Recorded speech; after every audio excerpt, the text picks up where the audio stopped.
Wellman TV. Jeric Agosta. Kabanata 56. Jeric, mali ba ang pinuntahan mong kwarto? Medyo umikot si Lan. Nang marinig yun ni Jeric, alam niyang ayaw siyang makita ni Lan sa hapunan. Gayunpaman, ito mismo ang gusto ni Jeric. Ngumiti siya at sinabing, nabalitaan ko na inimbitahan mo ang dati nating kaklase na mag-dinner sa Milky Way Hotel ngayong gabi, at maswerte akong naimbitahan. So, nandito ako. Ngumiti si Ian at umiling. Sabi niya, Team sorry, hindi kita inimbitahan sa dinner. Ian, you asked me to invite as many classmates as possible, kaya inimbitahan ko si Jeric. Inimbitahan ko siya, sabi ni Robin. Galit na tinignan ni Ian si Robin. Gayunpaman, sinabi niya kay Robin na mag-imbita ng maraming kaklase hanggat maaari. Pero hindi niya akalain na iimbitahan ni Robin si Jeric. Ian, kaklase din natin si Jeric. Sa pagkakataong ito, tumingin si Lillian kay Lan at sinabing, hindi inaasahan ni Lan na si Lillian ang magsasalita para kay Jeric. Nakaramdam siya ng selos dito. Dumating siya sa Oakhaven Film Academy upang ituloy si Lillian, ngunit palagi itong lumalayo sa kanya. Hiniling niya sa kanya na mag-order ng mga pinggan ngayon, ngunit tumanggi pa rin siya. Ngunit ngayon, nagsalita siya para kay Jeric. Mas maganda ang pakikitungo niya kay Jeric. Naramdaman din ng iba ang pag-aalala ni Lillian kay Jeric. Kahit nagalit si Lan, ngumiti siya at sinabi kay Lillian, tama ka.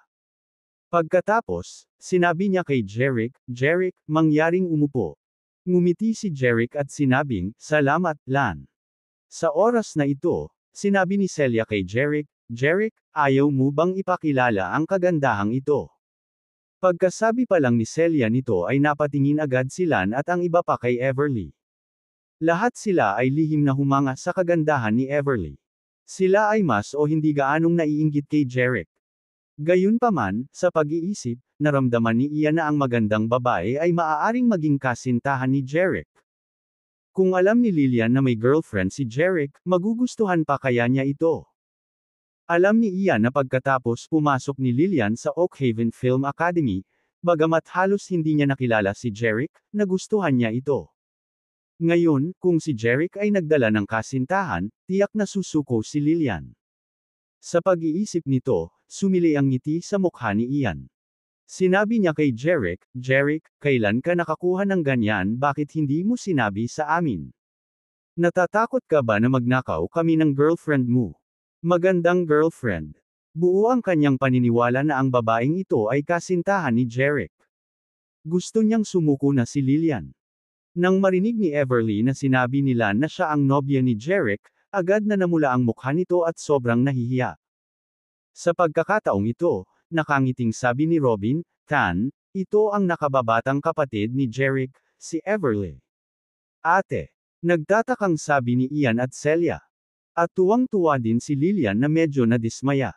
Tumingin siya kina Jeric at Everly, nakaramdam ng hindi maipaliwanag na saya sa kanyang puso. Kapatid ni Jeric ang babae niya, hindi niya girlfriend. Na-misunderstood ko siya kagabi. Napatingin si Jeric kina Lan at Celia. Sa huli, tumahimik ang kanyang tingin sa mukha ni Lillian. Sabi niya, tama, kapatid ko siya. Parang sinasabi niya ito sa lahat. Gayunpaman, nang magsalita siya, tinitigan niya ng diretso si Lillian. Malinaw ng lahat. Sa oras na ito, tumingin din sa kanya si Lillian, at nagkatinginan ang dalawa na parang magkasintahan. Na sinasabi niya ito kay Lillian. Sa sandaling ito, napagtanto ng iba na ang relasyon sa pagitan nila ay espesyal. Nakaramdam sila ng selos. Nakita ni Jan na nakatingin sa isa't isa sina Jeric at Lillian na may pagmamahal sa kanilang mga mata. Nababaliw na siya. Nais niyang mawala kaagad si Jeric.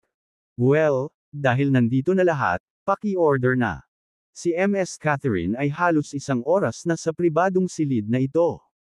Malapit na siyang makatulog. Hindi niya akalain na ang fan ay isang napakahirap na lalaki. Hiniling niya sa kanya na dalhin ang lahat ng menu at pagkatapos ay nagsimulang makipag-chat sa iba.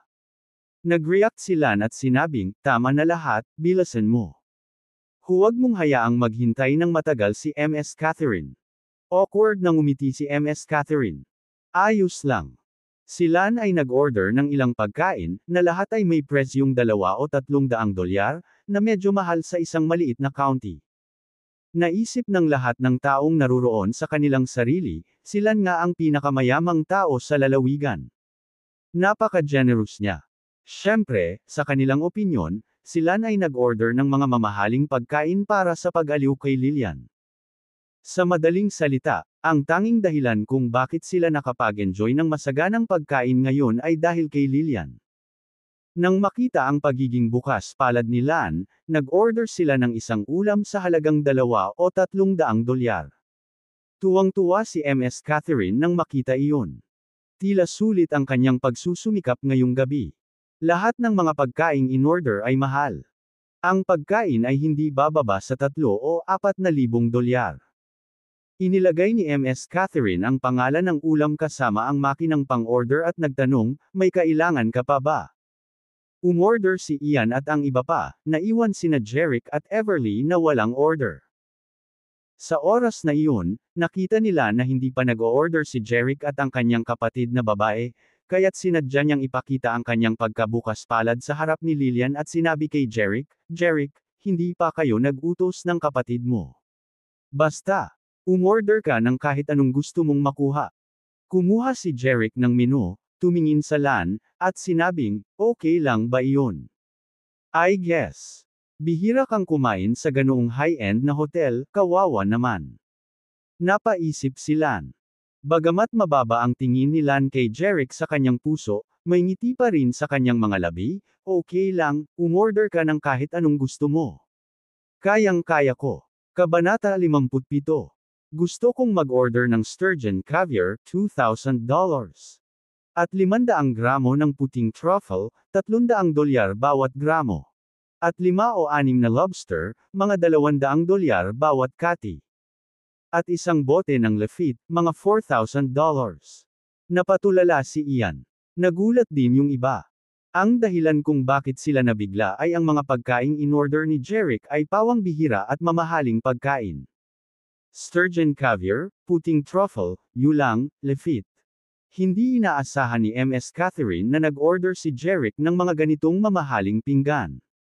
Kung ang mga pagkaing in-order ni Lan at ang iba ay mahal. Kung ikukumpara sa sturgeon caviar, white truffle, lobster, Lafitte, hindi sila dapat banggitin.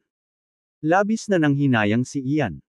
Kung alam niyang mag-o-order si Jeric ng ganoon kamahal na pagkain, hindi niya hahayaang umorder si Jeric ng kahit anong gusto niyang makuha. Hindi niya alam kung paano aalis sa nakakahiyang sitwasyon. Mr. Thompson, okay lang ba? Sa wakas ay nakabawi si Ms. Catherine at nagtanong. Ang dahilan kung bakit niya tinanong si Lan ay dahil kahit ang ama ni Lan, ang pinakamayamang tao sa county, ay hindi kailanman nag-order ng mga ganoong kamahal na pinggan. Ang pinakamahal na in-order ng kanyang ama ay isang bote ng Lafitte. So, she wanted to make sure na gusto talaga ito ni Lan. Oh sure kung kaya ni Lan. Siya ay hindi. Ang tanong ni Ms. Catherine ay labis na ikinahiya ni Lan. Gusto niyang tumanggi, pero nangako na siya. Alam niyang hindi niya ito kakayanin. Bagamat siya ang anak ng pinakamayamang tao sa county, ang kanyang ama ay mayroon lamang mga $2 o $300 milyong. At binibigyan lang siya ng kanyang ama ng $2,000 hanggang $4,000 sa isang buwan. Kung ikukumpara sa mga ordinaryong tao, mayaman siya. Ngunit hindi niya kayang bilhin ng caviar at puting truffle na kayang bilhin lamang ng mga napakayaman. Dahil hindi nagsasalita si Lan, alam ng lahat na hindi niya kayang bumili ng ganoon kamahal na pagkain. Sa sandaling ito, Ms. Catherine. Id to Jeric, handsome, gusto mo bang umorder ng iba pang ulam? Gayunpaman, hindi binago ni Jeric ang kanyang ideya. Sa halip, tumingin siya kay Ian, Robin, at sa iba pa, kumain na ba kayo ng caviar at white truffle? Subukan mo ba?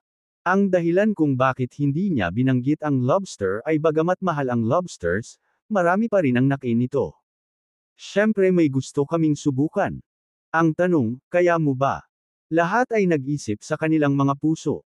Isang kumot ng katahimikan ang bumaba. Tumango si Jeric at sinabing, kaya hindi mo pa nasusubukan ang mga dish na ito, tama ba? Sa oras na ito, sinabi ni Celia, Jeric, alam mong walang sinuman dito ang kayang bumili ng mga pagkaing ito. Jeric Milia, gusto ko lang matikman ninyo ang mga pagkaing ito. Pagkatapos nito, tumingin si Jeric kay Ms. Catherine at sinabing, maaari kang pumunta at ihanda ang mga pagkaing in-order ko. Naisip ni Ms. Catherine na nagkamali siya nang narinig at natigilan. Natigilan din ang ibang tao sa kwarto. Halos kalkulado ni Lillian na ang mga pagkaing ito na in-order ni Jeric ay nagkakahalaga ng $160,000. $160,000 para sa isang pagkain. Handa na siyang magbayad para sa masaganang pagkain na ito. Bilang sumisikat na bituin ng Eldorado, kayang-kaya niya ito. Namutla si Jan. Gusto niyang malaman kung babayaran ni Jeric ang bill o babayaran niya ang bill. Ayaw niyang maging sip-sip. Kaya, sa oras na ito, nilunok nila ng kanyang pagmamataas at sinabi kay Jeric, Jeric, patawarin mo ako sa hindi ko kayang bayaran ang mga pagkain ito. Natatakot ako na kailangan mong. Bago siya makatapos, sinabi ni Jeric, ako mismo ang magbabayad nito, di ba? Ayos lang. Pagkatapos nito, kinuha ni Jeric ang isang bank card mula sa kanyang bulsa, iniabot ito kay Ms. Catherine at sinabing, nasa akin na. Kalkulahin kung magkano ang kabuoang halaga ng mga pagkain ito at bayaran muna ang mga ito. Nang makita ito, napagtanto ni Ms. Catherine na seryoso si Jeric. Pagkatapos, nagningning ang mga mata niya at mabilis na pinasok ng mga daliri niya ang mga pangalan ng mga ulam. O dalawa, natigilan si Ms. Catherine. Sa loob ng isang sandali o dalawa. Dahan-dahan niyang itinaas ang kanyang ulo at tumingin kay Jeric, na nagsasabing, $160,000 ang kabuuan. Ano? Nagulat ang lahat. Ang $160,000 ay isang kapalaran para sa kanila. Si Lillian lang ang nanatiling kalmado. Dahil handa na siyang magbayad ng bill. Gayunpaman, hindi na napigilan ni Everly na manatiling kalmado. Nang mabalitaan niyang gagastos ang kanyang kapatid ng $100,000 sa isang pagkain, ang unang pumasok sa isip niya ay walang ganoong kalaking pera ang kapatid niya. Nang walang gaanong pera na babayaran, siya ay mapupunta sa kulungan. Kuya, kinakabahang hinayla ni Everly ang shirt ni Jeric, halos umiiyak. Alam ni Jeric kung ano ang kinakabahan sa kanyang kapatid. Ngumiti siya kay Everly at sinabing, huwag kang mag-alala. Pagkatapos noon, sinabi ni Jeric kay Ms. Catherine, swipe my card. Mabilis na tumango si Ms. Catherine. Oo, sir. Kinuha niya ang bank card sa kamay ni Jeric at naglabas ng POS machine. Pagkatapos ay ini-swipe niya ang bank card. Pagkatapos ay ibinigay niya ang POS machine kay Jeric at magalang na sinabing, Mr. Reed, ipasok ang password. Pagkatapos ay ipinasok ni Jeric ang password. Nakumpleto ang pagbebenta, at pinunit ni Ms. Catherine ang kwenta para pirmahan ni Jeric. Si Ms. Catherine, na nakakuha ng bill, ay nakaka-relax. Napangiti ang mukha niya. Bahagya siyang yumuko at hinawakan ang bank card gamit ang dalawang kamay. Sabi niya kay Jeric, Mr. Reed, batiin kita ng masarap na pagkain. Ngumiti si Jeric at tumango, salamat. Pagkatapos ay lumabas ng kwarto si Ms. Catherine na may kagalakan. Noon lang napagtanto ni Ian, Lillian, Celia, Robin, at iba pa na talagang gumastos si Jeric ng $160,000 sa pagkain. Natigilan si Everly. Kailan pa naging mayaman ang kapatid ko? Naisip niya. Kabanata 58. Sunod-sunod na dinala ng waiter ang mga lobster, caviar, puting truffle, lefit, at iba pang mga pagkain. At higit sa 100 ng waitress ang nagsilbi sa mga kumakain ng alak at tsaa. Medyo maganda ang serbisyo nila. Naramdaman nito si Lan at ang kanyang mga kaklase na parang mga natatanging panauhin. Maging si Lan at ang kanyang ama, ang pinakamayamang tao sa county, ay hindi pa nakatanggap ng ganito kagandang pagsalubong nang dumating sila para kumain dito. Ang pagkain ngayon ay nagkakahalaga ng $160,000, At ang mga kumakain ay nakakuha ng pinakamainit na pagtanggap mula sa hotel. Sa oras na ito, bumalik si Ms. Catherine na may matamis na ngiti at malakas na sinabi kay Seymour, Mr. Reed, mangyaring subukan ang caviar. Sana nagustuhan niyo. Gitling. Pagkatapos, kinausap ni Ms. Catherine ang isang waitress na nakatayo sa likod ni Jeric, Shirley, para saan ka nakatayo dyan? Maglingkod kay Mr. Reed Lafitte. Yes, Ms. Catherine, sagot ng waitress. Nakuha ng waitress si Jeric ng kalahating baso ng Lafitte. Ngayon ay itinaas niya ang kanyang baso gaya ng sinabi sa kanya. Mr. Reed, kung may kailangan ka, ipaalam lang sa amin. Gagawin namin ang aming makakaya para pagsilbihan ka, nagpakumbaba si Ms. Catherine na parang asent at napakagalang na sinabi. Ang malaking paggalang ni Ms. Catherine kay Jeric ay nagpahiya kay Lan, na dapat ang host. Nakaramdam pa ng galit na saksak ng selos si Lan. Noong una, gustong magpakitang gilas ni Lan sa harap ng mga kaklase niya at ni Lillian. Ngunit ngayon, ninakaw ni Jeric ang palabas. Si Jeric ang naging sentro ng atensyon, pinaliligiran ng kanyang mga kaklase.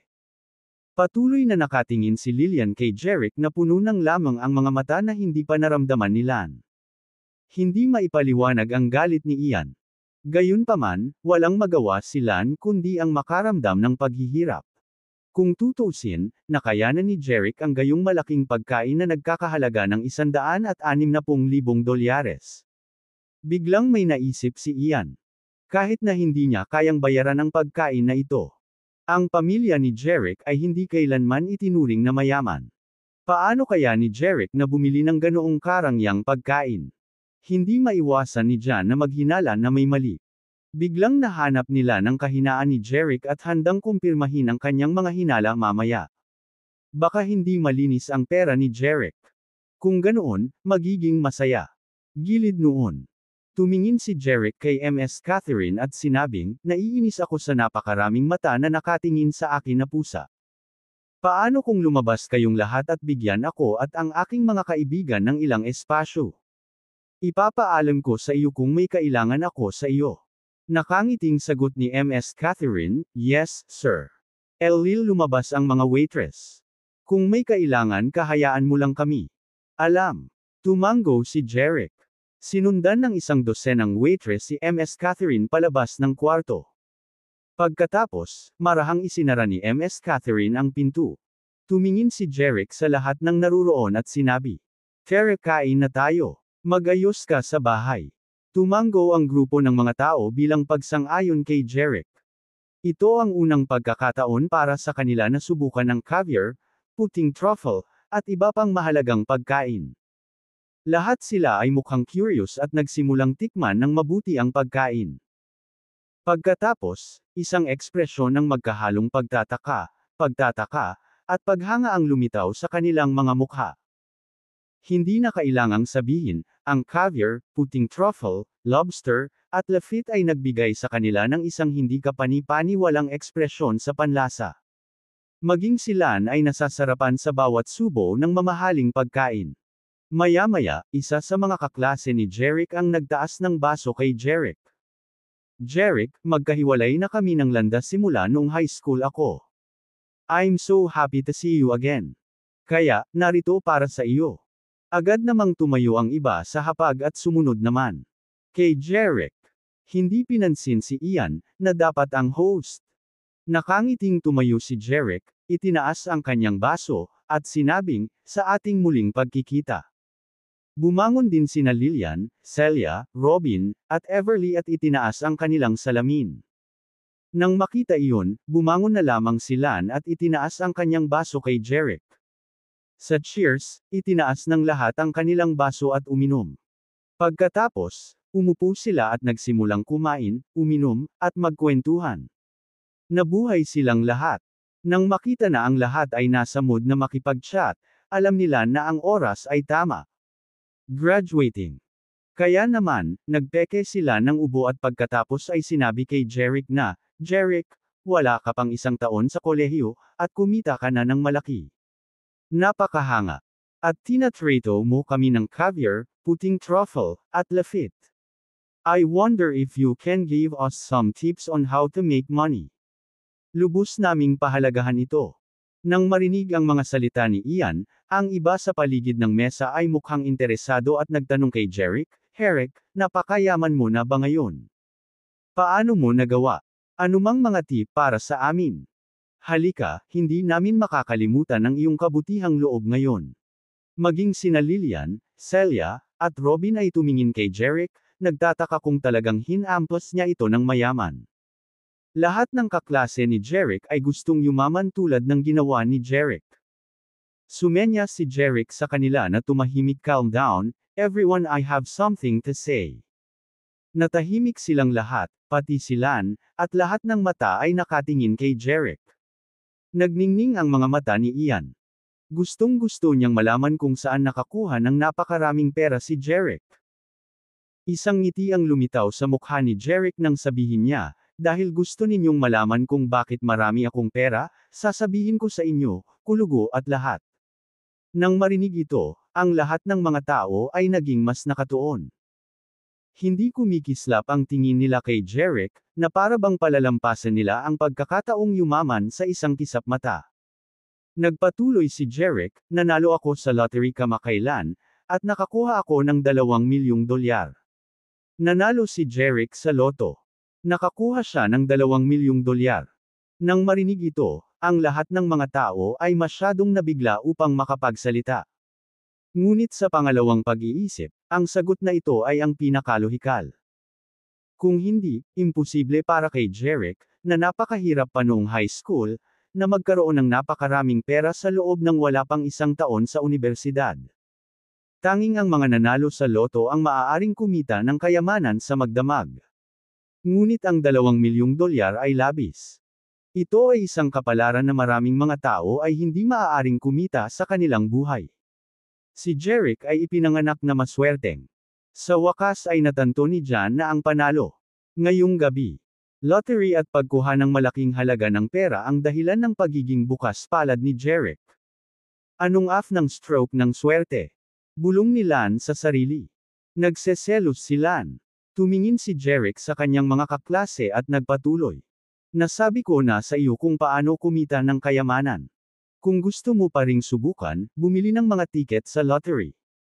Nang marinig ito, lahat ng mga tao doon ay nagkatitigan, ngayon ay walang salita. Kabanata 59. Alas 9 na ng gabi.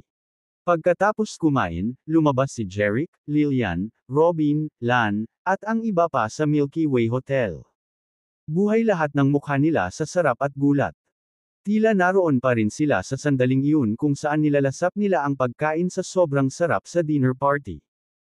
At ang balita na si Jeric ay naging mayaman sa pamamagitan ng pagkapanalo ng $2 milyong sa lottery ay nagdulot pa rin sa kanila ng pagkatanga. Si Jeric, na dating mahirap, ngayon ay yumaman sa magdamag. Lahat ng mga kaklase niya ay naiinggit sa kanya. Parang walang kalaban-laban ang lahat sa paipong swerte. Ito ay buhay. Ngunit sa pag-iisip, itinuring ng mga kaklase ni Jeric na napakasarap na hapunan ngayong gabi. May ipagyayabang sila saan man sila magpunta. Malaki ang ibig sabihin ng kasiyahan ngayong gabi sa kanilang lahat. Ang labis na kasiyahan sa pagkain ay nakaantig ng isang bagay sa kanilang kaluluwa. Ipinagmamalaki nila si Jeric, na naging mayaman sa loob ng isang taon sa universidad. Sasabihin nila sa sinumang nakilala nila ang kamangha-manghang kwentong ito. Ang mga tao ay nagyayabang sa lahat ng oras, at iyon ang pampalasa ng buhay. Sa labas ng hotel, nagpapasalamat ang ilang kaklase ni Jeric.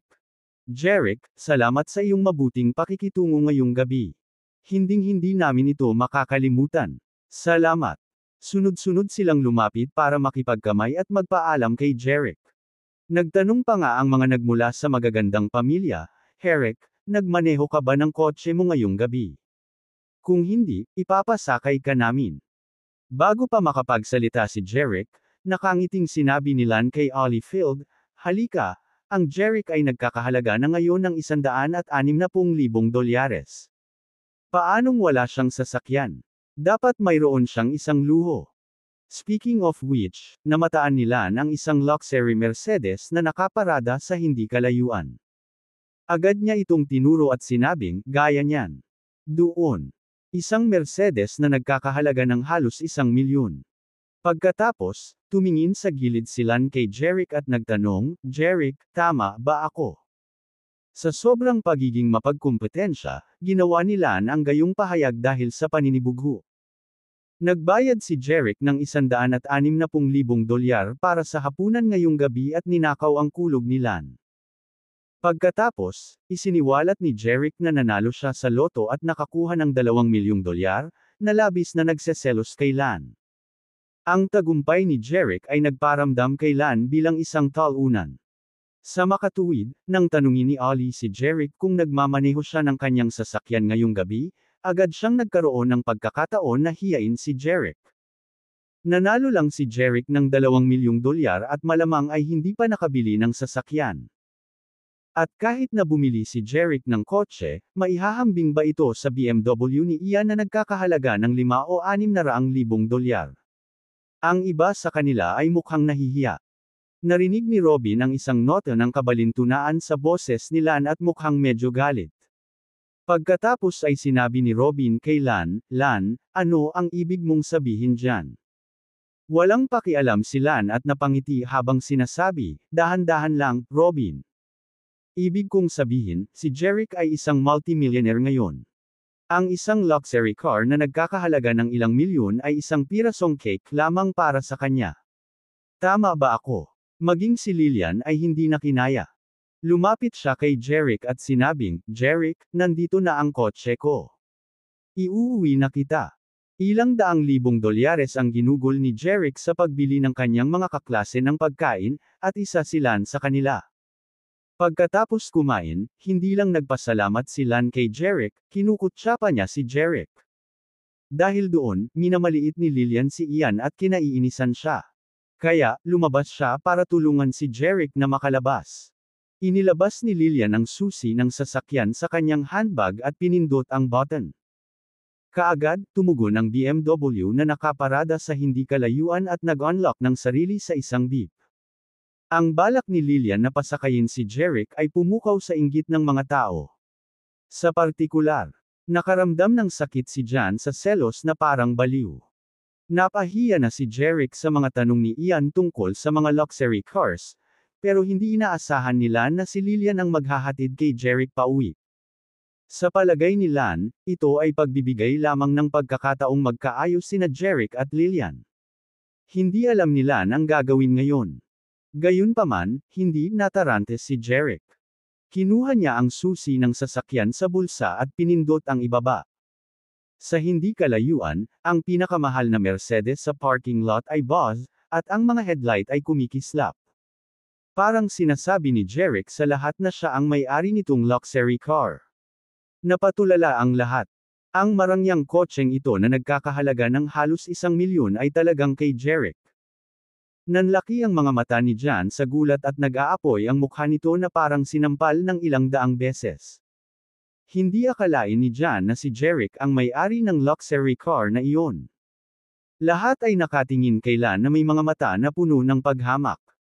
Gaano karaming Lan na sana ay bumukas ang sahig at lamunin siya ng buo. Ngayong gabi, pinagmukhang pangit ni Lan ang sarili. Binuksan ni Jeric ang kanyang Mercedes. Pagkatapos ay ngumiti siya at sinabi sa gulat na si Lillian sa isang maginoong paraan, hayaan mo akong ihatid ka pauwi. Ngayon ka lang uminom. Hindi ka marunong magmaneho. Ito ay medyo mapanganib. Nanlaki ang mata ng lahat ng tao sa paligid. Alam nilang lahat na nakainom din ng alak si Jeric. Malinaw, nais ni Jeric na kunin ang pagkakataong ito upang makipag-bonding kay Lillian. Talaga bang mapanganib para sa mga batang babae na magmaneho sa gabi? Siyempre hindi, kalokohan ang kausap ni Jeric. Napakawalan Gia at tusong Jeric. Gayunpaman, ang lahat ng mga tao sa paligid ay pawang nakangiti na alam. Hindi nila pinabulaanan ang panlilinlang ni Jeric. Si Ian lang ang nakakuyom ng mahigpit. Tahimik na bumalot sa bawat ugat ng kanyang katawan ng puot at galit. Ngunit ang kasalukuyang sitwasyon ay hindi niya kontrolado. Bumalik sa katinuan si Lillian. Nakainom na siya ng alak kaya mas nakakaakit ang pamumulan ng pisngi niya. Bamulong si Lillian, pero, paano ang kotse ko? Huwag kang mag-alala dyan. Pahiram ng kotse mo, at ihahatid ko si Everly pauwi. Kinuha ni Celia ang susi ng kotse sa kamay ni Lillian at nakangiting sabi. Minamaliit ni Celia si Jeric dahil sa kanyang maliit na pera at kakaunting ari-arian. Ngunit pagkatapos magpista ng caviar, white truffle, lobster, at lafit ngayong gabi, ganap niyang binago ang kanyang opinyon. Sa kanyang mga mata, tiyak na karapat-dapat si Jeric kay Lillian. Kaya naman, nang balak ni Jeric na ihatid si Lillian pauwi, hindi lang siya pinigilan ni Celia, kundi tinulungan din niya itong mangyari. Pagkasabi nun ay hinawakan ni Celia ang kamay ni Everly at sinabing, Everly, ibabalik kita sa Springvale. May kwarto ang kapatid ko sa Milky Way Hotel, hindi ako babalik sa Springvale ngayong gabi, sabi ni Everly. Saglit na natigilan si Celia, at may sumilay ng ngiti sa kanyang mukha. Ipapakita ko ba sa iyo ang paligid ng county bago ka mag-check-in sa hotel? Tumingin si Everly kay Jeric na parang humihingi ng permiso. Sabi ni Jeric, pwede kang sumama kay Celia. Tumango si Everly at sumunod kay Celia sa BMW ni Lillian. Iniunat ni Jeric ang kanyang kamay at sinabi kay Lillian, "Tara na. Ihahatid na kita. Bahay." Tumawa naman si Robin at ang iba pa. Jeric, binabati ko kayong dalawa ng masayang gabi. Magkaroon ng magandang panahon. Kailan ka ikakasal? Tandaan na imbitahan kami sa kasal. Naririnig silang nagbubulungan. Naramdaman ni Lillian na kumikinang at namumula ang kanyang mukha. Ibinaba niya ang ulo at nagmamadaling sumakay sa Mercedes ni Jeric. Nakangiting kumaway si Jeric sa kanila. Salamat sa mga blessings mo. Ay i-enjoy ko ang magandang gabing ito. Pagkatapos nito, sumakay si Jeric sa kanyang Mercedes at pinaandar ang kotse palabas ng Milky Way Hotel. Kabanata 60. Habang pinapanood si Jeric na naghahatid kay Lillian pauwi, si Robin at ang iba pang mga estudyante ay nagseselos. I'm so envious that Jeric can spend a good night with the girl of my dream. Kailan kaya darating sa atin ang ganitong swerte? Sa palagay ko ay magiging isang solong lalaki ako sa natitirang bahagi ng aking buhay. Matapos ang ilang saglit na kwentuhan ay nagpaalam na sila at umalis na sakay ng sasakyan. Nagsitakbuhan ang lahat ng estudyante maliban kay Lan. Isang alon ng puot, selos, at galit ang bumalot sa kanya. High school pa lang ay crush na niya si Lillian. Siya ay naging walang pag-asa sa pag-ibig sa kanya. Hindi siya makapaniwala na hinatid siya ni Jeric pauwi. Alam na alam niya ang gagawin nila pagka-uwi. ICM. Naisip niya, akin si Lillian. Walang iba kundi ako ang nararapat sa kanya. Ang kanyang mga mata ay kumikinang sa nakakatakot na selos at kabaliwan. Bigla niyang naalala na nanalo si Jeric sa loto. How dare he show off his money and take my girl away from me? $2 milyong lang iyon. Ano ang malaking bagay? Naisip niya. Dapat niyang i-scam ang ***T sa Jeric. Dapat niyang ibalik si Jeric sa kawawang iyon. Pagkatapos ay kinuha niya ang kanyang telepono at nag-dial ng numero. Natapos ang tawag pagkatapos ng isang segundo. Tan, anong meron? Isang malamig na boses ng lalaki ang nanggaling sa kabilang side. Dave, pumunta ka sa Milky Way Hotel kasama ang mga tauhan mo. Mayroon akong isang malaking negosyo. Ang mga mata ni Lan ay kumikinang sa kasamaan. Okay, pupunta ako dyan. Binaba ng lalaki ang telepono. Humakbang si Jan patungo sa kanyang BMW sa parking lot at sumakay sa kotse. Inabot niya ang isang pakete ng sigarilyo at lighter at nagsindi ng sigarilyo. Lumipad ang usok mula sa kanyang bibig palabas ng bintana. Hindi pa siya naninigarilyo sa harap ni Lillian upang mag-iwan ng magandang impresyon sa kanya. Ngunit sa katunayan, siya ay naninigarilyo ng husto. Humigit kumulang 4 o 5 sigarilyo siya sa wala pang 20 minuto. Sa wakas, dumating ang isang itim na Audi sa Milky Way Hotel. Nagpark ito sa tabi, ang BMW ni Lan. Bumaba ng sasakyan ng isang lalaking may mahabang kulot na buhok. Ang lalaki ay nakasuot ng itim na leather jacket, na nagpapakita ng walang pakialam at malayong aura. Sa likod ng kanyang itim na sunglasses ay ang kanyang malamig na mukha. Sumakay siya sa kotse ni Lan at umupo sa passenger seat. Kumuha siya ng sigarilyo sa dashboard at idinikit sa pagitan ng labi niya, at kinuha ang lighter para sinindihan. Huminga siya ng malalim at bumuga ng usok. Lan, ano ang malaking negosyo? Ang kanyang boses ay nanggagaling sa makapal na usok. Pumatay ng tao para sa akin, at pagkatapos ay ang lahat ng pera ay sa iyo, sabi ni Lan. Mataman niyang tinitigan ang lalaki. Tumingin din sa kanya ang lalaki at sinabi pagkaraan ng ilang sandali, napapahalagahan ko ang paggastos ng iyong ama ng maraming pera sa pagkuha ng abogado para mailabas ako sa bilangguan noong 1 taon. Ngunit pupunta ako doon muli at gugugol ang natitirang bahagi ng aking buhay doon kung gagawin ko ito para sa iyo. $2 milyong. Gawin mo o hindi. Direktang inialok ni Ian ang reward. Ang lalaki ay si Dave Thompson. Siya ay pinsan ni Lan, at siya ay 30 taong gulang. Minsan na niyang pinamunuan ang underworld ng bayan dahil sa kanyang reputasyon sa pagiging lubhang walang awa. Siya ay nakapatay ng isang tao nang hindi sinasadya at nasentensyahan ng 11 taong pagkakakulong. Ang ama ni Ian ay umupo ng isang abogado na may malaking pera para maaga siyang mailabas sa bilangguan. Wala pang 1 buwan mula nang makalabas siya sa kulungan. Ang ama ni Ian ay nagmamay-ari ng maraming pabrika, bar, pabrika ng ladrillo, at pabrika ng buhangin sa Elmwood, kaya hiniling niya kay Dave na magtrabaho para sa kanya. Masyado niyang kailangan si Dave sa maraming aspeto kaya handa siyang gumastos ng malaki sa pagkuha ng abogado para kay Dave.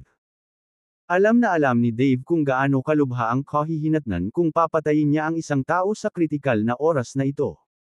Kung hindi lang siya nagpapasalamat sa ama ni Lan ay hindi niya nakakausapin si Lan ngayon. Nagulat siya na inalok siya ni Ian ng $2 milyong para pumatay ng tao. Alam kong sobrang yaman ng tatay mo, pero duda ako na marami kang pera. Kung tapos ka na mag-usap, uuwi na ako. Dave. Ngumisi. Pagkatapos ay lalabas na siya ng sasakyan. Hindi ako mag-aalok sa iyo ng pera, ngunit ang taong gusto kong patayin mo ay may napakaraming pera.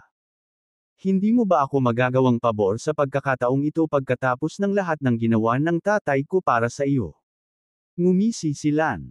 Matalim siyang tinitigan ni Dave, isang patayong linya ang lumitaw sa pagitan ng kanyang mga kilay. Ang pasasalamat niya sa ama ni Lan ang nagtulak sa kanya para maupo. Bueno, sabihin mo sa akin ang taong gusto mong patayin at ang pera.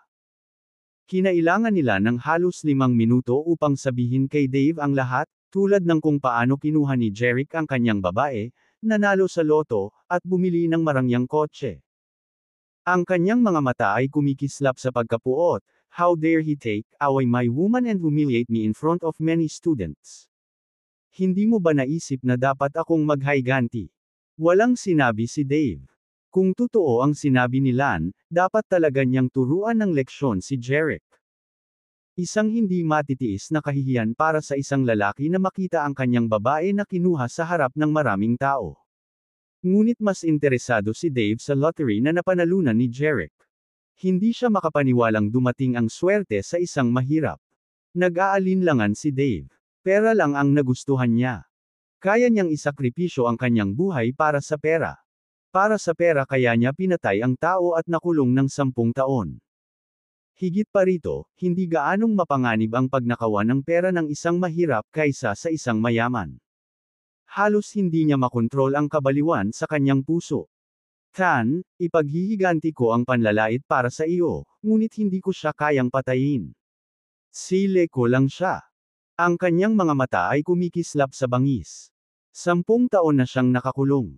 Ayaw na niyang pumunta doon at mamatay doon. Hindi rin niya gustong mabaril sa execution ground. Ang gusto niya ay pera, hindi buhay ng ibang tao.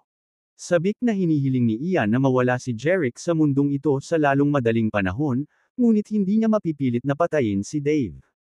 Jerick. Magiging masarap din ang pakiramdam niya na pilayin si Jerick.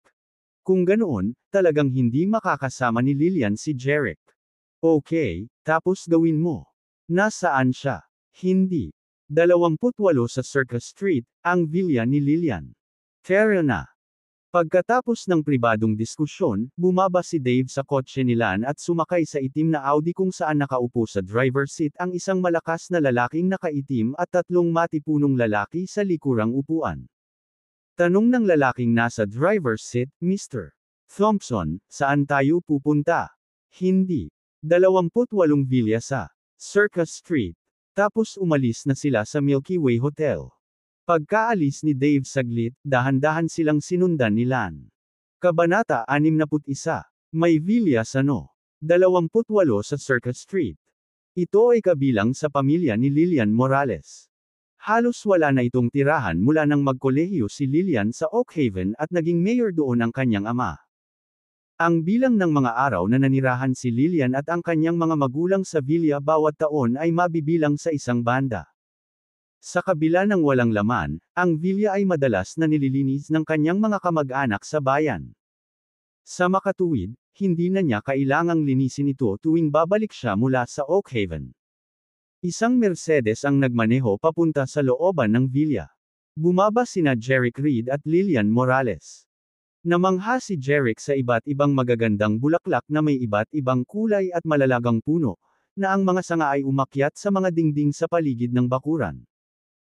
Tahimik na nagniningning ang maliwanag na buwan sa mga bulaklak sa dingding, na lumilikha ng tahimik at magandang tanawin. Sa ilalim ng liwanag ng buwan, magkatabi sina Lilian at Jerick sa bakuran, na wala sa hangin ng tamis at kaligayahan tulad ng isang romantikong piyesa ng biolin. Hinayaan ni Jerick na bumagsak ang kanyang tingin sa nakamamanghang mukha ni Lilian. Para siyang diwata na may pares ng mga mata na kasing kabig-bighani ng mga bituin sa kalangitan sa gabi. Bakit hindi ka pumasok noong dumating ka sa lugar ko ilang araw na ang nakalipas? Tanong ni Jerick na nakatitig sa kanya. Bahagyang ibinaba ni Lilian ang kanyang ulo at napabuntong hininga, hindi mo ba sinabi sa akin na mayroon kang kasintahan? Nakuha ni Jerick ang implikasyon ng kanyang mga salita. Tumingin siya sa kanya at sinabing may mapanuksong panunukso, bakit ka pumunta doon dahil alam mong may girlfriend ako? Hindi kita pinuntahan. I was there to enjoy the plum blossoms, namula siya ng Escarlata at nagmadaling gumawa ng dahilan para. Hindi ko alam na namumulaklak ang plum blossom noong Agosto. Hindi ko pa ito narinig. Tinitigan siya nito ng may pilyong ngisi. Nalantad ang palusot niya, kaya tinapakan niya ang kanyang mga paa at sinabi sa isang kunwaring inis na tono, I don't wanna talk with you. Nakakainis ka. Pagkatapos ay humakbang siya patungo sa gate habang hinuhukay ang susi sa kanyang handbag. Binuksan niya ang pinto sa isang click at pumasok. Nang isara na niya si Jerick, sinabi niya, nakipaghiwalay na ako kay Tiffany. Inalis niya ang kanyang makatarungang kamay mula sa knob at umikot para maglakad papasok sa bahay. Isang tagumpay ng ngiti ang lumitaw sa mukha ni Jerick. Nagtagumpay ito. Kung hindi niya nilinaw ang relasyon nila ni Tiffany, hindi siya papayagang pumasok sa villa ni Lilian. Sumunod siya rito at isinara ang pinto sa likuran niya. Inilagay ni Lilian ang kanyang handbag sa sofa sa sala, pagkatapos ay pumunta sa mesa at nagsalin ng 2 tasa ng malamig na tubig. Lumapit siya kay Jerick na may dalang tubig at inabot ang 1 tasa sa kanya. Umupo ka. Hinawakan ni Jerick ang tasa at umupo sa sofa kasama niya. Ju, bakit ka nakipaghiwalay sa kanya? Hindi mo ba sinabi sa akin na mahal mo siya? Tanong ni Lilian sa tila walang pakialam na tono habang humihigop. Sa totoo lang, gusto lang niyang makasigurado na hiwalay na si Jerick kay Tiffany. Kung hindi, hindi siya makikipag-date sa kanya. Sa kabilang banda, alam ni Jerick na sinisiyasat niya ang nararamdaman nito tungkol sa kanya. Ang tanging dahilan kung bakit ako nakipag-date sa kanya ay sa tingin ko ay wala ka sa aking liga. Ibinuhos niya sa kanya ang tunay niyang nararamdaman. Bakas sa mukha niya ang pagkagulat. Alam niyang may crush si Jerick sa kanya noong high school, ngunit itinatago niya ang kanyang pagmamahal sa halip na ipagtapat ito sa kanya. Ginawa niya ito dahil nakaramdam siya ng kababaan dahil sa kanyang ordinaryong pamilya. Madalas niyang ipahayag ang kanyang pag-aalala para sa kanya, umaasang makakapagpahinga siya. Maya-maya ay pumasok na sila sa university. Nakipag-ugnayan siya sa kanya, sinusubukang itulak ang kanilang relasyon sa isang mas malapit na yugto. Pero sa hindi inaasahan, naging boyfriend ni Tiffany si Jeric. Kaya, naisip niya na maaaring inilipat nito ang kanyang pagmamahal mula sa kanya kay Tiffany.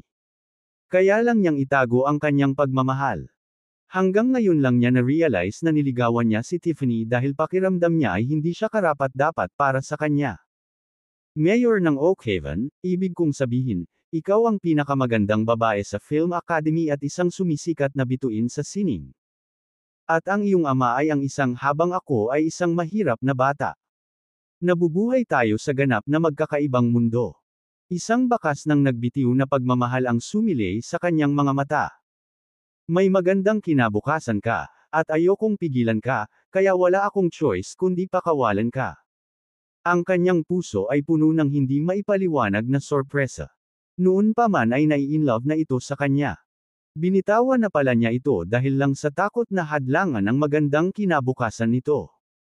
Iniunat niya ang kanyang makatarungang kamay upang hawakan ito, ang mga mata ay puno ng luha. Huwag mo na akong pakawalan simula ngayon. Kung hindi, hindi ako magiging tunay na masaya kahit na ako ang naging pinakasikat na bituin sa mundo. Tumango si Jeric sa kanya. Hindi na ako magpapakatanga. Ipinapangako kong paprotektahan kita at magpapasaya sa iyo magpakailanman. Marahan niyang isinandal ang kanyang ulo sa balikat nito, isang masayang ngiti sa kanyang mukha. Dapat tandaan mo ang sinabi mo ngayon. Maghahirap ka kung babalik ka sa iyong salita. Inikot ni Jeric ang kanyang ulo at hinalikan ang kanyang matambok at patas na noo. Oo, tutuperin ko ang pangako ko. Iyon ang unang beses na hinalikan siya ni Lillian. Ang kanyang magandang mukha ay namumula na parang hinog na mansanas. Sa kabila ng pagiging mahiyain, natuwa siya na nalampasan nila ang ambon ng hindi pagkakaunawaan at kalaunan ay nakilala ang isa't isa. Mga pagmamahal. Sa sandaling ito, ang ingay ng mga sasakyan ay nagmumula sa labas. Biglang umikot ang mga talukap ni Jeric, at nagkontrata ang kanyang mga pupil. Nakita niya si Ian Thompson na nakikipag-usap kay Dave Thompson sa kotse sa Milky Way Hotel sa pamamagitan ng kanyang God's Eye. Isang masamang ilaw ang bumungad sa kanyang mga mata. Sila na, naisip niya. Lillian, gabi na. Paano kung maligo ka sa itaas at matulog ng maaga? Sabi niya. Tumango si Lillian, sige, lilinisin ko ang guest room para dito ka matutulog ngayong gabi. Well, dahil magkasama tayo at hindi tayo ipinanganak kahapon, maaari bang matulog sa iyo? Sinabi ni Jeric ang gusto niya nang walang pakundangan. Gayunpaman, pinandilatan siya ni Lillian at walang pag-aalinlangan na tumanggi, alisin mo ang ideya sa iyong isipan. Hindi ako makitulog sa iyo hanggat hindi mo ako pakakasalan. Ano? Talaga? Pero matatagalan pa yan. Can you? Mukha siyang frustrated. Hindi. Pinahihintulutan kang bawiin ang iyong mga salita kung hindi mo magawa, sabi ni Lillian sa matuwid na tono. Pagkatapos ay inabot niya ang kanyang bag at umakyat, hindi gaanong interesado sa sagot nito. Napangisi si Jeric, nakatingin sa kanyang kaakit-akit na figure mula sa likuran. Hindi ako makapaghintay ng ganoon katagal. I must sleep with you tonight, naisip niya. Maya-maya pa ay may narinig siyang sasakyan na huminto sa labas. May bumaba sa sasakyan, isinara ang pinto, at naglakad patungo sa villa. Isang pag-alit na liwanag ang sumilay sa kanyang mga mata. Naglabas siya ng nakakatakot na hangin sa buong lugar. Kabanata 62. Ang pinto ng villa, naka-unlock, ay bumukas. Isang ihip ng hangin ang pumasok. 5N. Ang mga lalaking nakamaskara na nakasuot ng itim na leather jacket ay pumasok na may matalim at kumikinang na punyal sa kanilang mga kamay. Sumara ang pinto sa likod nila. Agad namang kinubkob si Jeric na nakaupo sa sofa. Sila ay si Dave Thompson at apat sa kanyang mga tauhan.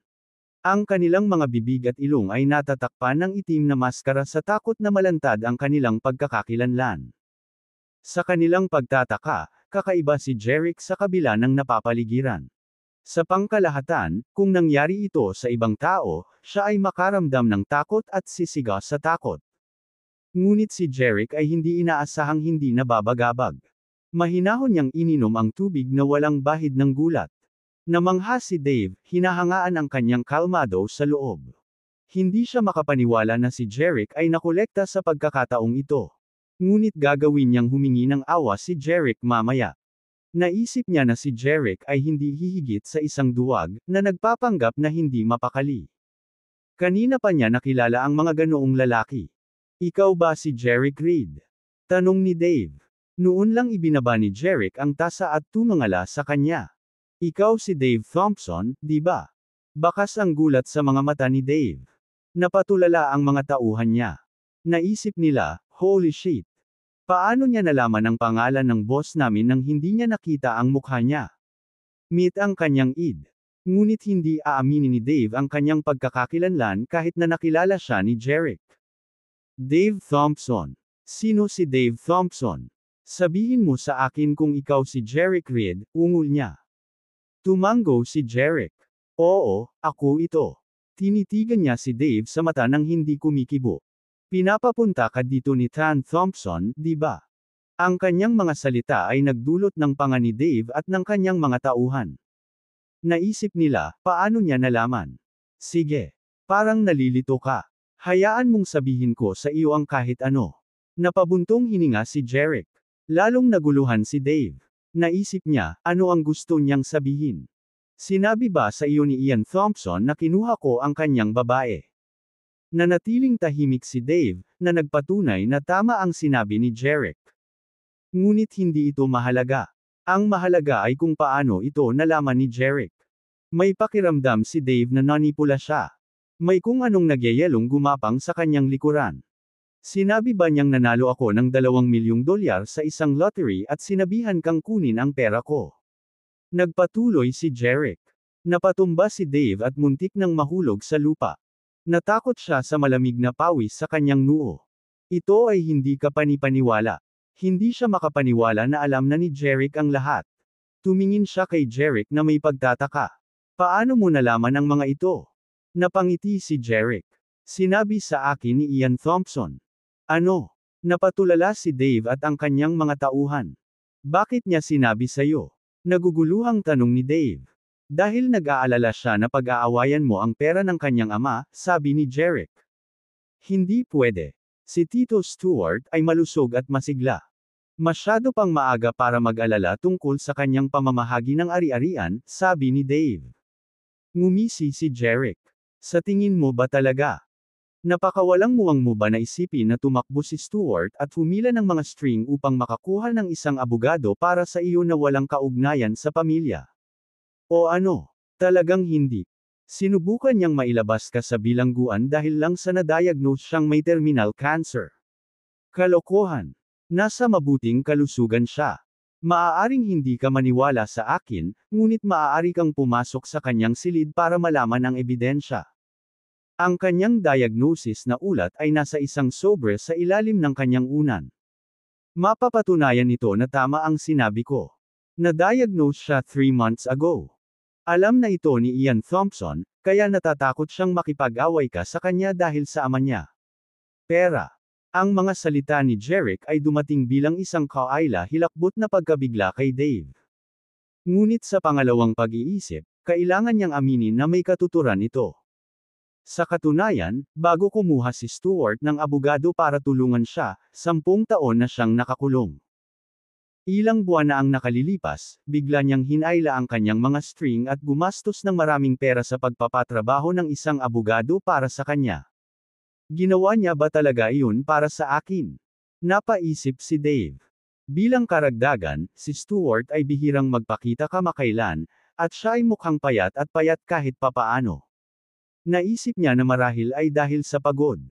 Ngunit ngayon, kailangan niyang baguhin ang kanyang palagay dahil sa sinabi ni Jeric. Samantala, nagtataka rin siya kung paano ito nalaman ni Jeric. So paano kung paningin ka? Si Ian ay nag-iisang anak na lalaki ni Uncle Stuart at ang tanging maaaring magmana ng kanyang ari-arian. Bakit siya mag-aalala tungkol dito? Tanong ni Dave. Ian ay may katuturan. Wala siyang dapat ipag-alala kung siya lang ang nag-iisang anak ni Stuart. Pero ang totoo anak ka rin ni Stuart. Ano? Nabigla si Dave. Hindi makapaniwala ang ekspresyon niya. Naisip niya, paano ako magiging anak ni Stuart? Pamangkin niya ako. Lahat ng ito ay dahil sa tinatawag mong tatay, Mark Thompson. Siya ay baog, kaya ang iyong ina ay nagkaroon ng isang relasyon kay Stuart, at siya ay nakuha. Buntis ka. Pantay na sabi ni Jeric. Kanya. Pero hindi alam ni Stuart na anak kanya hanggang sa sinabihan siya ng mommy mo kanina. Kaya, hindi siya nagligtas sa pagsisikap na mailabas ka sa bilangguan nang malaman niyang bilang na ang kanyang mga araw. Gusto niyang iwan sa iyo ang kalahati ng kanyang ari-arian. Napatulala si Dave. Kung hindi ka naniniwala sa akin, maaari mong tawagan ang iyong ina at tanungin siya. Sigurado akong sasabihin niya sa iyo ang totoo, papantay na sabi ni Jeric. Sa totoo lang, naniwala si Dave sa kanyang mga salita. Pero nilabas pa rin niya ang phone niya at dinial ang number ng mama niya. Nakalampas ito pagkatapos ng 2 segundo.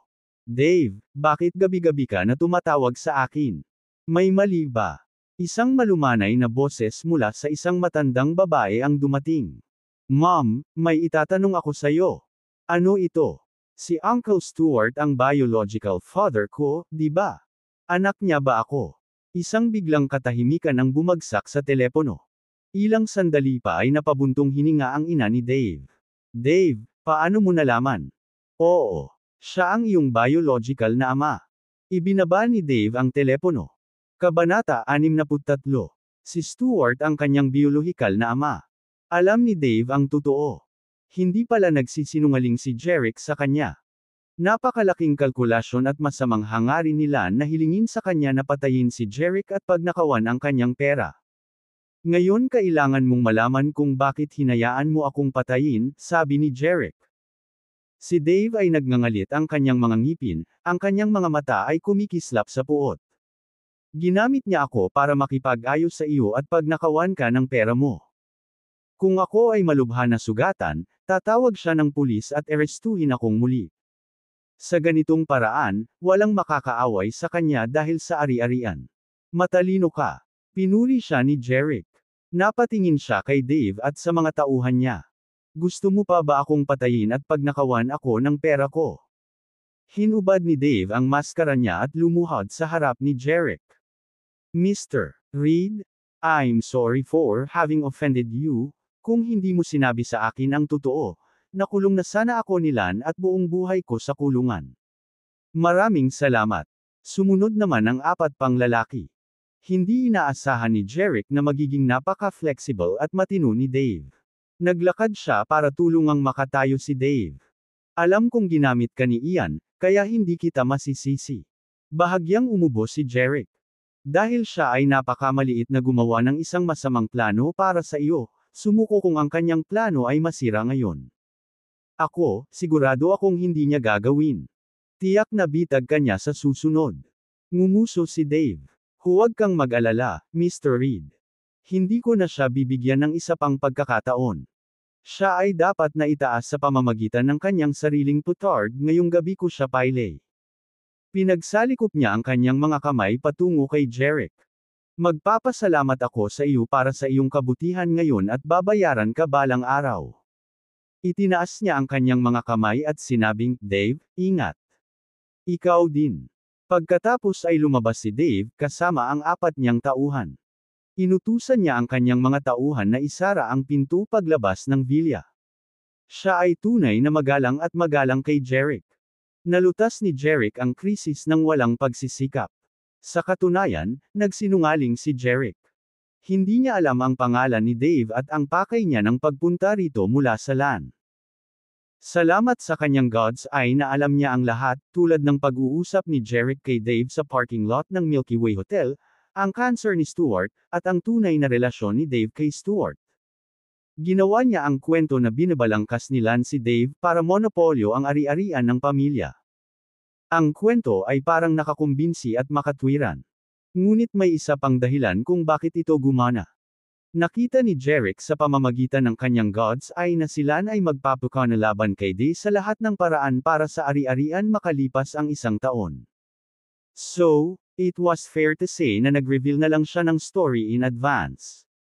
Iyon ang dahilan kung bakit lubos na kumbinsido si Dave sa kanyang mga salita. Sa sandaling ito, ang mga yabag ay nagmula sa hagdan.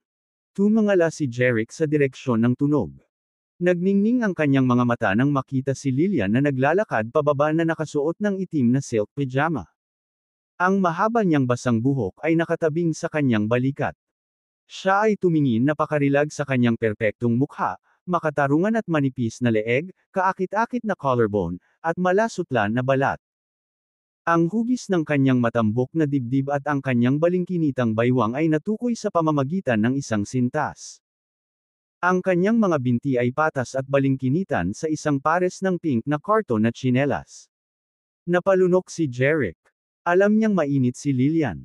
Ngunit ito ang unang pagkakataon na nakita niya itong nakapijama. She looked so provocative and pure that he was completely captivated by her perfect curve. Lumapit sa kanya si Lillian, baka sa mukha nito ang pagdududa. Paano ko narinig ang boses ng ibang lalaki?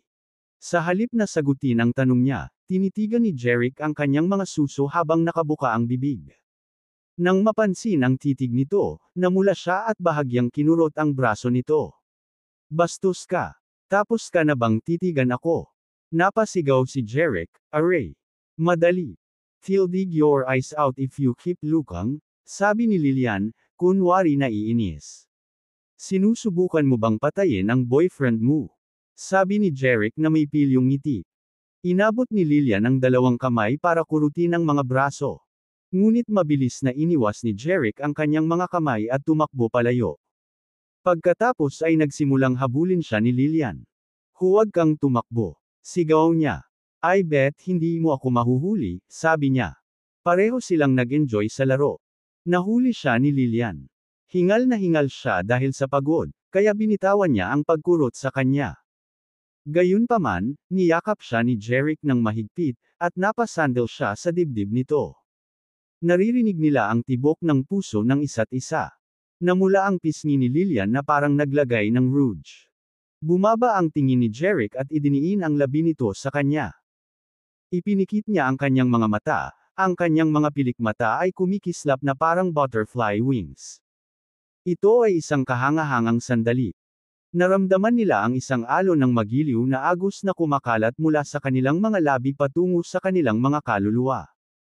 Pagkaraan ng ilang sandali, dinala siya ni Jeric sa isang full bridal carry at umakyat sa itaas. Samantala, isang BMW ang nakaparada sa intersection mga 300 talampakan ang layo mula sa villa. Nakaupo si Lan sa kotse. Nag-aalala siyang tumingin sa villa ni Lillian na may upos ng sigarilyo sa kamay. Ano ang nagtagal sa kanya? Inihagis niya ang puwit sa labas ng bintana. Higit sa 100 sigarilyo ang nahithit niya. Sabik siyang malaman kung hindi pinaganya ni Dave si Jeric. Hindi siya aalis ng maluwag maliban na lang kung gagawin ito ni Dave. Kung hindi, hindi siya makakatulog ngayong gabi. Kung nanatili si Jeric sa villa ni Lillian ng mas matagal, matutulog siya sa kanya. Ito ay hindi katanggap-tanggap para sa Lan. Sa sandaling iyon, nakita niya ang ilang lalaki na lumabas ng villa at pumasok sa paradahan ng Audi doon. Si Dave iyon at ang mga tauhan niya. Tiyak na ginawa niya ito, naisip ni Dave na may matinding pananabik. Tapos umalis na yung sasakyan. Agad na hinalungkat ni Jan ang phone niya at dinial ang number ni Dave. Natapos ito sa 1 segundo. Sundan mo ang kotse ko kung gusto mong malaman kung kumusta si Jeric, walang pakialam na sabi ni Dave. Pagkatapos ay ibinaba niya ang tawag ng hindi nakikinig sa sagot ni Lan. Ang mga salita ni Dave ay nagpasiklab sa kanyang galit. Sino sa tingin niya para kausapin ako ng ganito kabastos? Ngunit para sa aking ama, siya ay nasa bilangguan pa rin. Sa kabila ng galit, hindi siya kayang harapin ni Lan. Pinaandar niya ang sasakyan at sinundan ang sasakyan ni Dave. Kabanata 64. Ang sikat ng araw sa umaga ay sumikat sa bintana sa kwarto. Sa kama ay nakahiga si Lillian, na ang balat ay kasing lambot at makinis na parang itlog na walang kabibi. Ipinatong niya ang kanyang ulo sa balikat ni Jeric. Pagkatapos ng isang gabing pakikipagtalik, siya ay naging maislan at kaakit-akit na parang bulaklak na nabasa ng mga patak ng hamog. Tumingin siya sa natutulog na si Jeric, na bahagyang humilik. Ang cute mong baboy, bulong niya. Ganun pa man, pakiramdam niya ay napapaligiran siya ng hindi maipaliwanag na tamis. Ibinigay niya ang sarili kay Jeric. Itinuring niya itong nag-iisang lalaki sa natitirang bahagi ng kanyang buhay. Sino ang tinatawag mong baboy? Ako ang magiging asawa mo. Mangyaring ipakita ang ilang paggalang, Jeric murmured. Habang hinahaplos niya ang malasutla at mahabang buhok gamit ang kanyang palad, iminulat niya ang kanyang mga mata. Hindi ko alam na gising ka na pala. Isang mahinang suntok ang ibinigay nito sa kanya. Narinig ko na may tumawag sa akin ng baboy, kaya nagising ako, sabi niya sa isang mapanuksong magiliw na tono. Bumangon sila, nagbihis, at naligo sa banyo. Nang lumabas si Lilian ng banyo pagkatapos maligo, narinig niyang tumunog ang kanyang telepono. Sing-sing. Sino ang tumatawag sa iyo? Casual na tanong ni Jeric habang nagpupunas ng tuwalya sa mukha. A cutie? Of course, sinadya ni Lilian. Lumakad papunta sa kanya si Jeric pagkatapos maligo. Huwag mo nang sagutin yan. Pinandilatan niya ito ng mata at sinagot ang tawag. Hello, Celia, anong problema? Noon lang niya napagtanto na tinutukso lang siya ni Lilian. Oh my, hindi ka pa ba bumangon? Hindi makapaniwalang sabi ni Celia sa telepono. Gising na ako. Halika sa bahay ko, sabi ni Lilian. Mahigit 1 oras na akong naghihintay sa ibaba. Kapag hindi ka bumangon, tatawag ako sa ospital, pakunwering reklamo ni Celia. Tumawag sa ospital. Natarante si Lilian. Naisip ko na baka nasaktan ka dahil sa passionate sex last night, kaya tatawag ako ng emergency para sa iyo, ngumiti si Celia. Paano mo ako natatawanan? Ako. Bababa ako ngayon din. Hintayin mo ako dyan. Si Lilian ay nagsuot ng tsinelas at humakbang pababa. Pagkaraan ng 1 segundo, isang commotion ang nagmula doon. Paano mo ako nagawang kulitin ng ganyan? Dead meat ka. Pasensya na, Lilian. Alam kong natulog ka na sa kanya. Nagbibiro lang ako. Huwag mong isapuso. Tigilan mo na yang sinasabi mo. Tumayo ka. Gagawin ko kung hindi mo ako tatakbo. Hindi sila tumigil sa kalokohan hanggang sa nagpakita si Jeric. Kuya. Tinawagan ni Everly ang kanyang kapatid nang makita siya. Siya ay nakatayo doon ng tahimik. Noon lang naalala ni Jeric na nakalimutan na niya si Everly dahil sa pag-e-enjoy niya kay Lilian. Everly, saan? Saan ka natulog kagabi? May guilt na tanong niya. Tignan mo kung sino nagtatanong. Hindi mo man lang binigay ang room card kay Everly, at tinawagan ko kayong dalawa, pero nakapatay ang mga phone mo kaya kailangan kong mag-book ng isa pang kwarto kay Everly, huff ni Celia. Napahiya at nakonsensya si Jeric. Pinauwi niya si Lilian kagabi, kaya nakalimutan niyang ibigay kay Everly ang room card. Kung sakaling maistorbo sila ni Lilian, pinatay niya ang kanyang telepono. Celia, maraming salamat. Napangiti si Jeric. Paano kung I-treat kita ng tanghalian sa Milky Way Hotel? Lamambot ang mukha ni Celia sa kakaisip sa masarap na pagkain na ininom ni Jeric kagabi. Wag na. Hindi naman big deal. Hindi mo ako kailangang treatuhin. Magiging mahal. Ikaw ba? Natatakot ka bang ubusin ang pera ko? Pang-aasar ni Jeric. Syempre hindi. Natatakot lang ako na sisihin ako ni Lilian sa paggastos ng pera mo, sabi ni Celia. Celia, anong kalokohan ang sinasabi mo? Agad na sabi ni Lilian. Habang nagsasalita siya, inabot niya ito para kilitiin siya. Humajijek si Celia dahil sa kiliti. Bahagyang umawang ang sulok ng bibig ni Jeric. Bomb ka ba kahapon? Naisip niya. Sing-sing. Biglang nagring ang phone ni Jeric. Ito ay isang tawag mula kay Robin Dawn. Kinuha ito ni Jeric. Robin, anong problema? Jeric, alam mo ba? Nagkaroon ng aksidente sa sasakyan sa kalsada sa suburbs bandang 12:00 kagabi. Ang mga tauhan ng aking ama at mga pulis trapiko ay naroon para sa investigasyon. Isang BMW ang nahulog sa bangin mula sa kalsada. Lumalabas sa investigasyon na ito ay sanhi ng lasing na driver. Buhay ang tsuper, ngunit nagkaroon siya ng masamang bali, malubhang concussion, at matinding pinsala sa ugat. Sinabi sa kanya ni Robin ang tungkol sa aksidente sa madaling sabi. Kilala mo ba kung sino ang driver? WHO. Tanong ni Jeric. Well, si Lan, isa sa mga hinahangaan ni Lillian. Ngumisi si Robin. Ano? Si Ian ay nagkaroon ng isang malubhang aksidente sa sasakyan. Sabi ni Jerick sa nagkukunwaring nakakagulat na tono. Sa katunayan, nahulaan niya na ito ay Lan nang simulan ni Robin ang kwento. Pero hindi niya inaasahan na magiging ganito kalupit si Dave kay Lan. Nagdusa si Jan ng isang malubhang bali, isang masamang concussion, at isang malubhang na pinsalang ugat, na nangangahulugan na siya ay magiging isang baldado. Pero sarili lang niya ang dapat sisihin dahil sinubukan niyang pilayin si Jerick. Tumigil sa mapaglarong pag-aaway sina Lillian at Celia nang marinig ang balita. Napatingin sila kay Jerick. Malubhang nasugatan siya. Sinabi ng doktor na maaari siyang magkaroon ng kapansanan sa intelektual kahit na magising siya. At baka mawala ang mga alaala niya at ang kakayahang maglakad. Kaya maaari siyang maging wheelchair-bound sa hinaharap. Sayang naman. Ang pag-inom at pagmamaneho ay ang pinakamaliit na bagay na dapat nating gawin.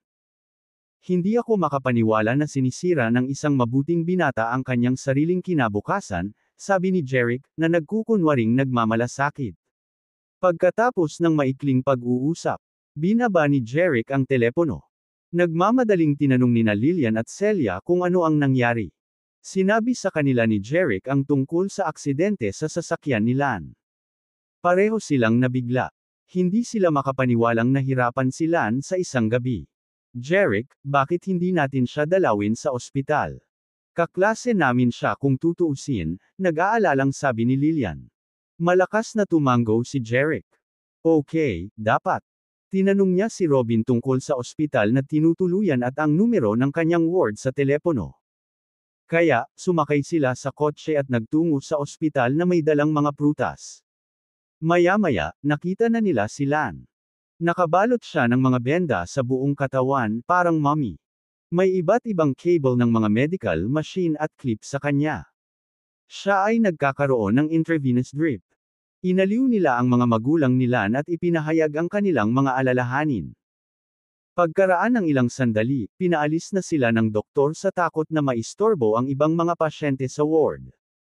Kaya umalis na sila ng ospital. Matapos umalis sa ospital sakay ng kotse ni Jerick, hindi pa rin nakaka-recover sina Celia at Lillian sa kanilang pagkagulat. Obviously, ngayon lang sila na trauma sa estado ni Lan sa ward. Siya ay natatakpan ng mga benda na parang mummy at ang kanyang buong katawan ay konektado sa mga wire at IV drips. Jerick, balita ko lasing daw si Lan. Alam mo ba kung bakit siya na aksidente sa sasakyan sa suburbs? Medyo naguguluhan pa rin si Lillian. Makahulugang wika ni Celia na nakaupo sa backseat. Hindi ba obvious? Dapat ay nasaktan siya sa damdamin at nalasing matapos tanggihan. Pagkatapos, nagmaneho siya patungo sa mga suburb at naaksidente sa sasakyan. Tumingin si Lillian kay Celia at nagtanong, sinasabi mo bang naaksidente si Lan dahil gusto ko si Jerick? Tumango si Celia.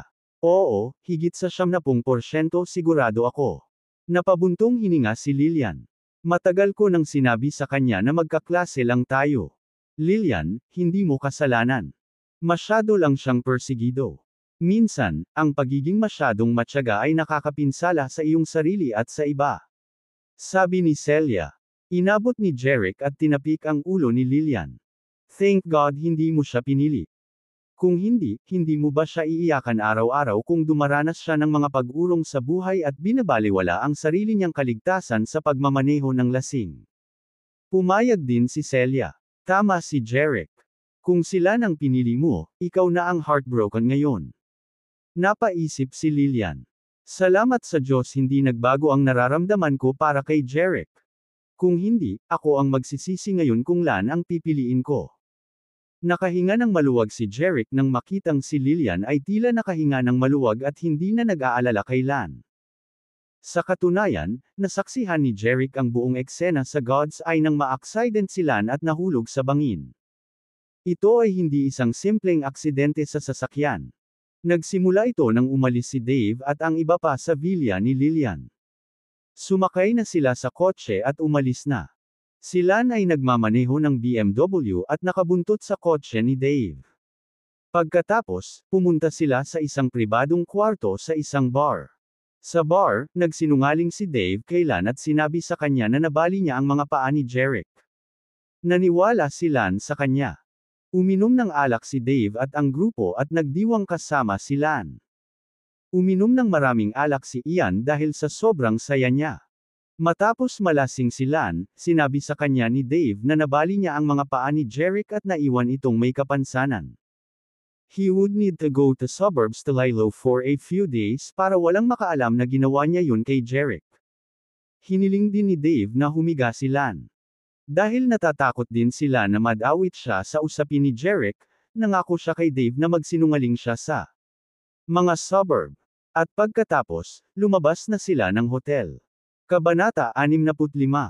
Pagdating nila sa suburb, si Lan, na lasing, ay nagmamaneho ng napakabilis sa isang liko sa isang talampas na kalsada at hindi niya inihinto ang kanyang sasakyan sa oras. Isa pa, mabagal ang reaksyon niya dahil lasing siya. Tapos sabay nahulog si Lan sa cliff sakay ng BMW niya. Pagkatapos nun ay nag-drive na si Dave at ang iba pa. Ito ang mga pangyayaring naganap sa aksidente ni Lan. Si Dave ang nakasama ni Lan sa car accident. Bukod dito, hindi nag-iwan ng anumang ebidensya si Dave. Ang kanyang mga taktika ay napakatalino. Matapos masaksihan ang buong pagsubok, hindi maiwasan ni Jeric na humanga kay Dave. Gayunpaman, ang mga bagay ni Lan ay wala nang kinalaman kay Jeric. Sinabi ni Jeric kay Lillian, umuwi na tayo. Tumango siya. Pagkatapos, pinaandar ni Jeric ang Mercedes at umalis sa ospital. Pinabalik niya sina Lillian at Celia sa villa ni Lillian. Sinabi ni Jeric kay Lillian na lilipat siya sa Oakhaven ngayon. Alam ni na Lillian at Celia na nanalo si Jeric sa loto, kaya hindi na sila nagulat sa paglipat ni Jeric. Jeric, nakabili ka ba ng bahay sa Oakhaven? Nag-aalalang tanong ni Lillian. Tumango si Jeric. Oo, ginawa ko. Sige, bibisitahin ko ang parents mo at si Everly pag may time. Sabi ni Lillian habang nakatingin kina Jeric at Everly. Nalaman ni Everly mula kay Celia kagabi na si Lillian at ang kanyang kapatid ay may gusto sa isa't isa mula noong high school. Hindi lang maganda si Lillian kundi maganda rin ang personalidad. Napakabait din niya sa kanyang kapatid at mahal siya ni Everly. Sinabi niya kay Lillian, Lillian, welcome ka na bisitahin kami anumang oras. Sinabi rin ni Jeric, tama si Everly. Maligayang pagdating. Sayo naman ang bahay ko. Namula si Lillian at mahinang sinabi, Jeric, bastos ka. Lillian, mukhang may gustong pakasalan ka. Haha. Nakangiting sabi ni Celia. Biglang tumingin si Lillian kay Celia at sinabing, tumigil ka sa pang-aasar sa akin. Agad na tinakpan ni Celia ang kanyang bibig gamit ang kanyang palad at nagkasala, alam kong mali ako. Tatahimik na ako. Hindi mapigilan ni Everly ang mapangiti nang makita ang mapaglarong kalokohan nila. Napailing si Jeric nang makita sila. Kailan kaya magmamature ang dalawang ito? Naisip niya. Tapos, tinanong niya si Lillian, Lillian, kailan ka naghahanda para bumalik sa Oakhaven? Kumunot ang noo ni Lillian at sinabing, kagagaling lang ng lola ko. Gusto niyang makasama ko pa siya ng 2 araw. Natatakot ako na hindi ako makakabalik ngayon sa Oakhaven. Tumango si Jeric. Kung gayon dapat kang manatili sa iyong lola. Okay. Tawagan kita pagbalik ko sa Oakhaven. Sabi ni Lillian. Nanatili si Jeric sa villa ni Lillian ng kaunti bago umalis kasama ang kanyang kapatid. Pagkatapos, nagmaneho siya pabalik sa Springvale. Sa Springvale, sa loob ng Evermore Diner. Nag-aalinlangan sina Sofia at Harlan kung ano ang dadalhin sa Oakhaven. Samantala, nakatanggap ng tawag si Gerald mula kay Jeric at sinabing, Mr. at Mrs. Reed. Sinabi ni Jeric na malapit na silang dumating at tiklupon tayo para maghintay sa pasukan ng bayan. Si Sofia, na nag-aalinlangan sa kung ano ang dadalhin sa kanilang bagong bahay, ay agad na hinayla si Gerald at itinuro ang mga gumagalaw na kahon sa bahay. Gerald, sabihin mo sa akin, ano ang dapat kong dalhin sa Oakhaven? Ang kahon na ito ay mga damit na pangtaglamig, ang kahon na ito ay mga damit ng tag-init, at mabilis siyang pinutol ni Gerald at sinabing, Mrs. Reed, sinabi ni Jerick na hindi mo kailangang magdala ng kahit ano. Mabibili mo ito pagdating mo sa Oakhaven. Bumili. Bulalas ni Sofia. Maging si Harlan ay nabigla. Magkano ang aabutin para mabili ang lahat ng mga bagay na ito sa Oakhaven kung wala silang dalang kahit ano? Sila. Mr. Reed, Mrs. Reed, Jerick, siya. Siya ay mayaman. Marami siyang pera. Alam ni Gerald na kapag nagpatuloy siya sa pagpapaliwanag, masasabi rin niyang si Jerick ang nanalo sa loto. Nang makitang gulat na nakatingin sa kanya ang dalawang matanda, siya ay nagpaubaya at sinabing, maaari mong tanungin si Jerick kapag nakita mo siya mamaya. With that, hinatak sila ni Gerald palabas ng bahay. Nahuli pa rin si Sofia kay Gerald. Pagkatapos, kinuha ni Gerald ang susi mula sa kanya at nagpatuloy sa paglock ng pinto. Tara at kilalanin natin si Jerick ngayon.